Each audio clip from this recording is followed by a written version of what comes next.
Bismillahirrahmanirrahim. Hamdan wa syukran lillah. Salatan wa salaman ala Rasulullah. Amma ba'd. Assalamualaikum warahmatullahi wabarakatuh dan salam sejahtera buat kita semua. Assalamualaikum warahmatullahi wabarakatuh. Salam sejahtera buat saudara Falrizal. Pada malam yang berbahagia ini, saya sebagai bagian dari kelompok 8, di sini kami ingin menjelaskan alur flowchart TIK 6 yang telah kami buat bersama-sama. Selanjutnya saya perkenalkan nama kelompok dari kelompok 8 terlebih dahulu. Pertama, ketuanya NIM 1903121 atas nama Francisco Rondonowo. Selanjutnya anggotanya 1903083 Muhammad Farijal, 1903063 Ahmad Kadafi Amran, 1903104 Rusniawati Bubun Datu, 1903079 M Nur Anugrawan Muhtar, 1903019 atas nama Sulfikar. Selanjutnya saya berikan kepada saudari Rusniawati Bubun Datu untuk menjelaskan flowchart dari kelompok kami. Kepadanya kami persilahkan dengan hormat. Baik, terima kasih untuk kesempatan yang diberikan kepada saya. Langsung saja kita akan menjelaskan di sini flowchart pada rumah sakit. Nah, yang pertama di sini kita awali dengan menu utama, di mana di menu utama itu kita mulai, kemudian kita input username dengan password. Jika berhasil, maka dia akan langsung ke menu utama. Kemudian di sini setelah itu akan ada decision di TPP, rekam medis, filing, poli umum, poli interna, poli gigi, poli UGD, poli pemeriksaan penunjang, TP2RI, rawat inap, ICU, operasi, apotik, jenazah, dan administrasi. Nah, jika semua decision ini merujuk pada tempat atau ruangan yang dituju, maka dia akan ke ruangan tersebut.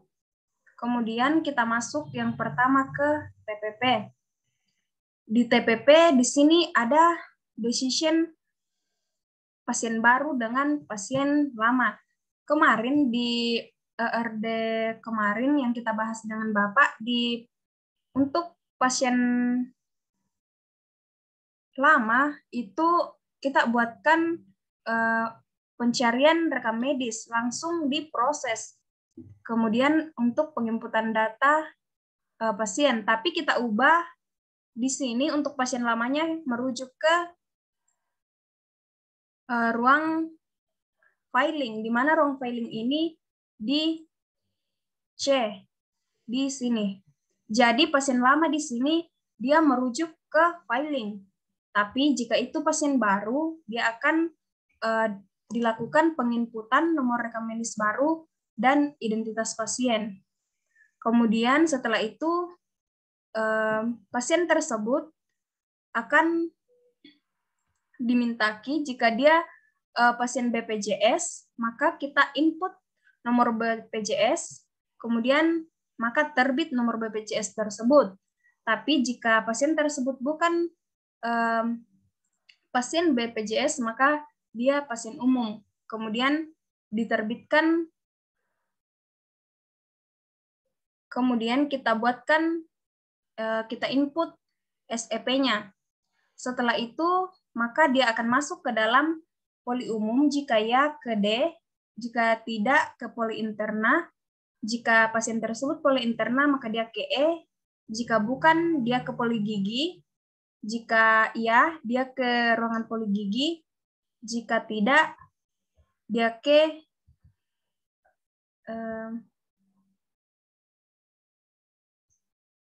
G, yaitu ruang IGD. Kemudian yang selanjutnya, rekam medis. Nah, kemarin untuk flowchart pertama itu tidak ada rekam medis, tapi di sini kita tambahkan rekam medis. Mengapa?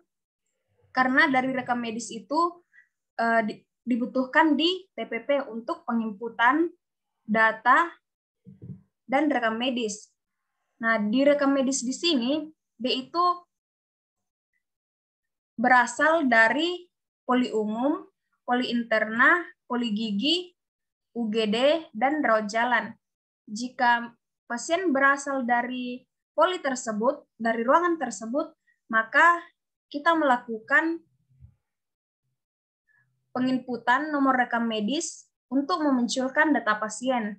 Kemudian kita input kode diagnosa, pemeriksaan penunjang, dan tindakan. Setelah itu, kita input registrasi dokter atau indexing, kemudian kita melakukan input klaim inasi biji, kemudian selesai. Baik, sebelum saya melanjutkan, saya akan bertanya kepada teman-teman jika ada yang ingin ditanggapi atau disanggah, bersuara saja supaya kita belajar bersama-sama.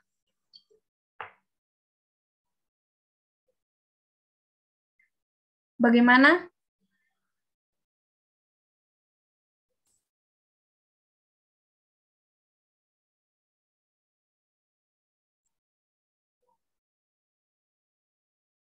Jika tidak ada, saya lanjutkan ke ruangan filing. Kemudian di ruangan filing ini, kita input nomor rekam medis untuk mencari berkas rekam medis yang tersimpan. Nah, di sini kan ada pemanggilan TPP. Nah, di TPP tadi itu rekam medis lama merujuk ke TPP. Nah, di sini kita input nomor rekam medis, kemudian dia kembali ke TPP. Jika dia kembali ke TPP, maka kita kembalikan ke TPP. Jika tidak, dia ke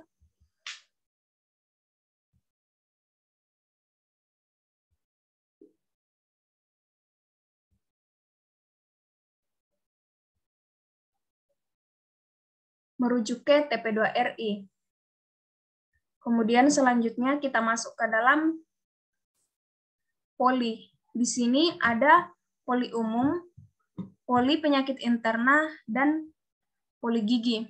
Nah, kemarin itu di sini Bapak itu mengoreksi di mana poli umum itu kita hilangkan pemeriksaan penunjang. Tapi kita di sini tetap kita pakai pemeriksaan penunjang. Mengapa? Karena walaupun di poli umum itu hanya pemeriksaan ringan saja, tetapi ada pemeriksaan ringan yang dilanjutkan dengan pemeriksaan penunjang untuk lebih kita tahu penyakit pasien tersebut.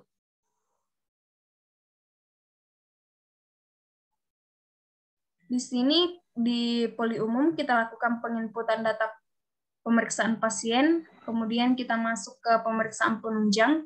Jika ya, dia ke H, jika tidak, dia ke rawat inap. Di rawat inap, jika ya, ke J, jika tidak, dia ke apotik. Jika apotik itu, dia ke apotik ke M, jika tidak, dia ke administrasi. Kemudian kita masuk ke dalam poli penyakit. Engkau bertanya? Iya, silakan. Yang di poli umum penyakit penunjang. Ya. Kan Bapak sarankan hapus tuh pemeriksaan penunjang. Kenapa tetap ditetapkan itu tidak dihapus? Maksudnya bisa Kak minta satu penyakit yang harus ada penyakit penunjangnya di poli umum. Yang harus ada kayak pemeriksaan penunjangnya begitu.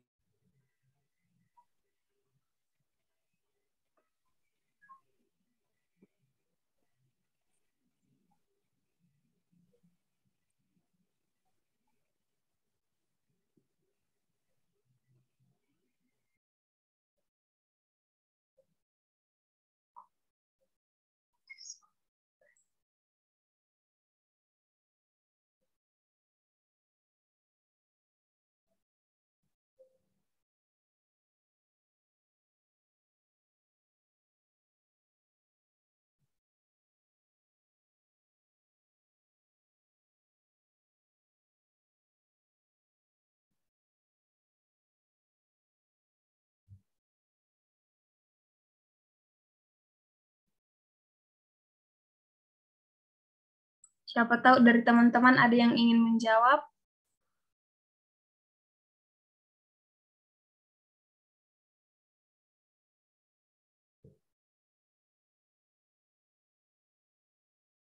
Nah, di sini misalkan di pemeriksaan penunjang di poli umum itu kan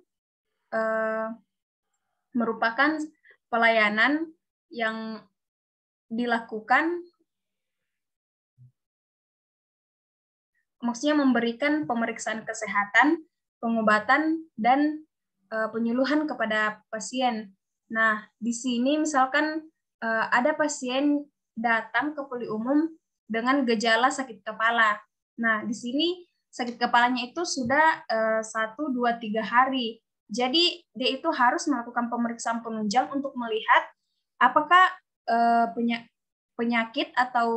penyakit yang diderita pasien ini hanya sakit kepala biasa atau ada penyakit lain. Jadi di sini kita lakukan pemeriksaan penunjang untuk lebih mengetahui yang penyakit yang diderita si pasien. Karena ini sudah berlangsung 2-3 atau sudah berlangsung beberapa lama. Seperti itu.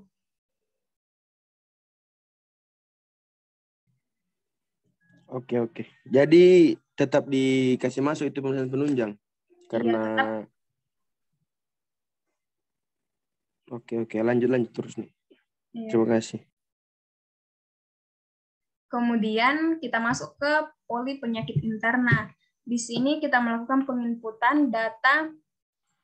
Oh iya, terlebih dahulu kemarin kan kita pakainya untuk setiap penginputan itu di sini kita lakukan penginputan data diagnosa, penginputan data tindakan. Tapi Bapak bilang jangan dipisahkan itu langsung saja untuk penginputan data pemeriksaan pasien karena penginputan data diagnosa, penginputan data tindakan itu sudah satu kali sudah mencakup satu. Jadi di sini kita ganti menjadi penginputan data pemeriksaan pasien. Kemudian setelah melakukan penginputan data pemeriksaan pasien, kita lakukan pemeriksaan penunjang jika ya dia ke H, jika tidak dia ke rawat inap, jika ya dia ke J, jika tidak dia ke apotik, jika ya dia ke M, jika tidak dia melakukan pembayaran di administrasi. Begitupun dengan poli gigi, cara mekanismenya itu sama dengan poli penyakit interna. Kemudian kita masuk ke IGD. Di IGD itu kita melakukan penginputan data pemeriksaan pasien atau triase.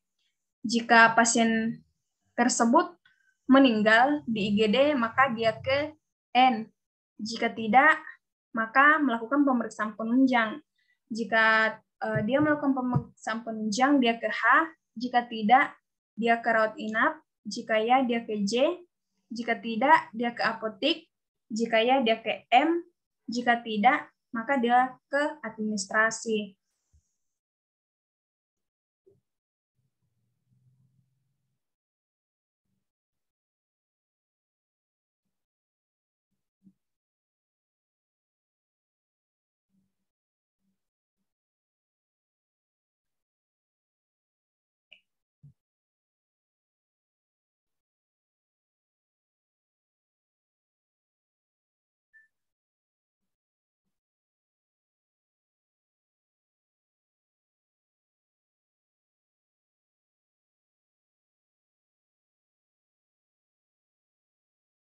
Kemudian kita masuk ke pemeriksaan penunjang.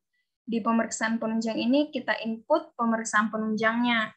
Kemudian dia akan masuk ke rawat inap, dia ke UGD, poli umum, poli interna, ataupun dia akan ke rawat jalan. Kemudian masuk ke TP2RI. Nah, berkas yang masuk ke TP2RI ini, dia itu berasal dari pasien poli umum, pasien poli interna, pasien poli gigi, dan UGD. Kemudian berkas dari setiap ruangan tersebut di TP2RI kita melakukan penginputan nomor rekam medis untuk memunculkan data pasien. Kemudian kita lakukan penginputan registrasi pasien rawat inap. Kemudian dia akan dirawat inapkan.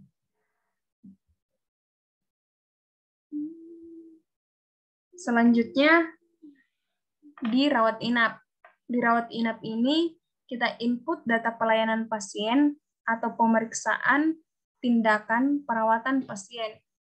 Dia akan merujuk ke pemeriksaan penunjang. Jika ya, dia ke H. Jika tidak, berarti pasien itu meninggal. Jika pasien meninggal, dia ke N, yaitu kamar jenazah. Jika tidak, maka akan dilakukan operasi. Jika dia melakukan operasi, dia ke L. Jika tidak, dia dirujuk ke ICU. Jika ya, dia ke K. Jika tidak, dia dirujuk ke apotik. Jika untuk mengambil resep. Jika ya, dia ke M. Jika tidak, maka dia akan melakukan pembayaran di administrasi. Kemudian kita akan masuk ke ICU.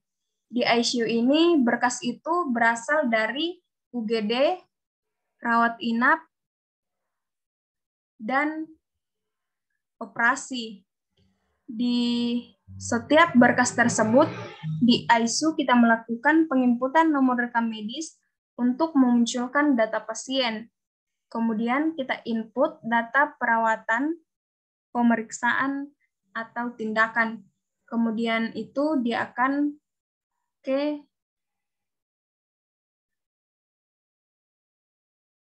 rawat inap. Kemudian kita masuk ke operasi. Berkas yang masuk ke operasi itu berasal dari UGD dan rawat inap. Kemudian berkas tersebut kita input nomor rekam medisnya untuk memunculkan data pasien UGD atau rawat inap. Kemudian kita input jenis operasi atau tindakan yang diterima.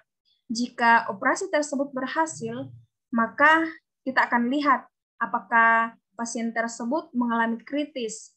Jika tidak berhasil, maka dia ke N.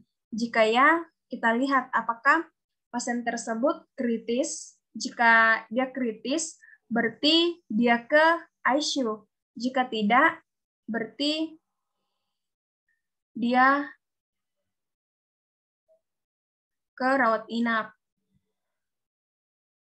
Kemudian selanjutnya,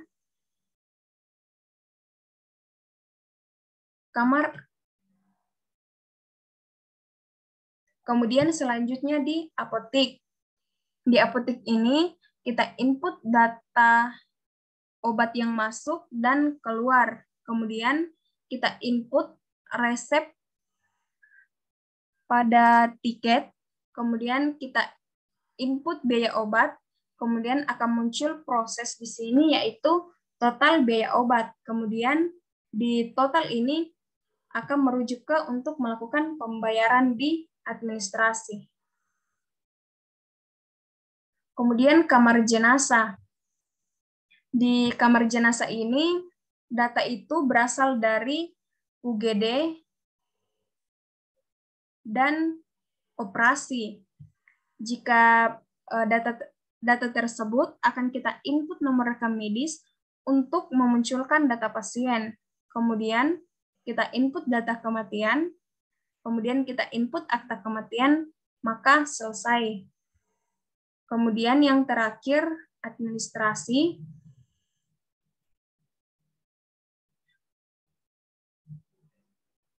Di sini di administrasi itu berkas berasal dari pasien poli umum, pasien poli interna, pasien poli gigi, pasien UGD, dan rawat inap. Kemudian data-data tersebut kita input nomor rekam medis untuk memunculkan data pasien. Kemudian input tarif pelayanan, kemudian kita input total biaya obat. Nah, di sini akan muncul hasil total tarif dari pelayanan yang diberikan kepada pasien. Nah, sampai di sini saya akan berikan kesempatan buat teman-teman jika ada yang ingin ditanggapi atau ditambahkan. Dipersilakan.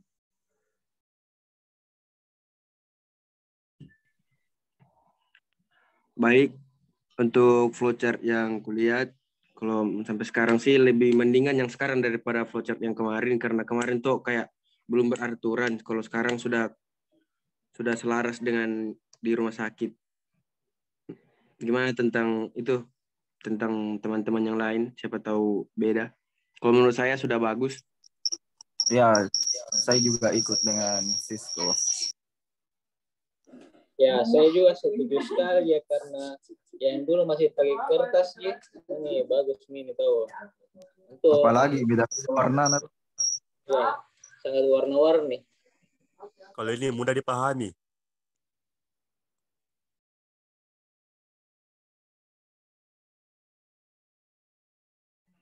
Jadi teman-teman kita fix log ini flowchart untuk dikirimkan. Ya, fix. Oke. Jadi untuk flowchart ini kita fixkan dan kita kirim ke portal. Selamat.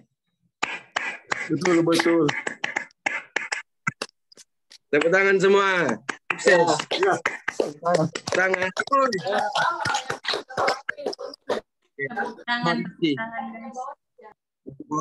Terima kasih untuk waktunya, karena teman-teman sudah memberikan waktu. Itu juga mengapresiasikan, karena di jam sekarang tuh sudah capek, yang lain ada yang sudah tidur tapi masih meluangkan waktu untuk berdiskusi. Itu yang membuat saya lebih terkagum-kagum, terheran-heran. Terima kasih teman-teman semuanya. Shalom. Ya, bisa nih kapan dikasih kembali ke moderator. Iya. Kita kembalikan ke moderator untuk menutup presentasi kita. Ya. Terima kasih buat teman-teman sekalian. Saya memulai kata-kata dari Saudara Fransiskus ya, bahwa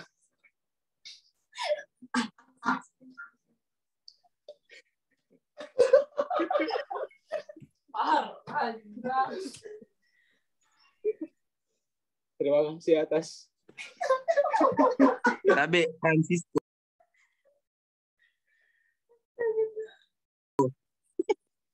Tapi saudara Francisco. Oke.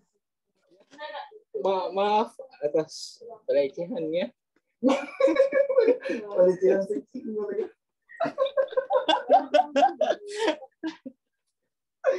Ya, terima kasih atas Saudara Francisco dan saudara-saudara lainnya, Saudara Rusniawati atas waktunya menjelaskan flowchart yang telah kita buat bersama-sama, dan saudara-saudara yang lainnya. Banyak kata yang tidak bisa saya ucapkan.